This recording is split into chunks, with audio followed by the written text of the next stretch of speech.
Also tonight, we are hearing from a lawyer who claims that his client was hazed and harassed at Penn State. A lawsuit has been filed now on behalf of former Nittany Lions football player Isaiah Humphries, who says coaches turned a blind eye to the hazing. Humphries' Philadelphia-based lawyer spoke to our Howard Monroe, and he's live in the SAT Center. He's got the latest. Howard.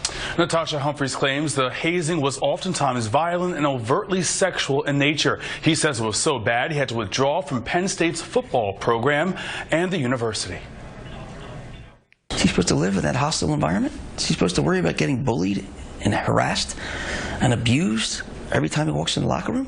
Philadelphia-based lawyer Steve Marino says his client, Isaiah Humphries, had no choice but to leave Penn State after he was hazed and harassed on a daily basis. He is recruited heavily.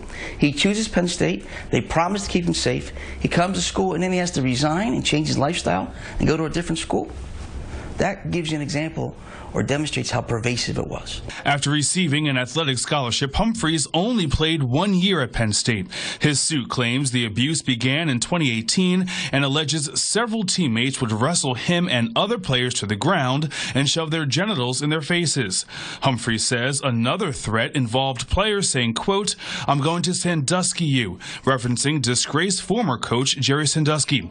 Humphries claims when he told the coaching staff, including head coach James Franklin, about the hazing, he was ignored and then retaliated against.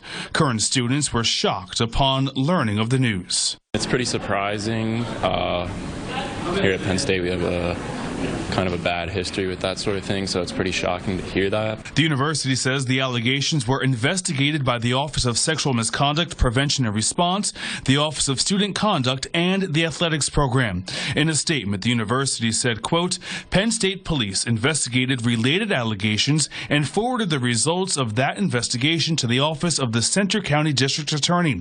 The DA reviewed the case and decided that no charges would be pursued." Now, in addition to a change in culture, the lawsuit is seeking unspecified damages. Humphries is currently enrolled at the University of California. We were able to speak with a former Penn State trustee who was at the university at the height of the Jerry Sandusky fallout. Coming up at 6 o'clock, hear how he says the university should have responded and whether he thinks any reporting laws were broken. Live in the SAT Center, Howard Monroe, CBS 3 Eyewitness News. Howard, thank you. Donation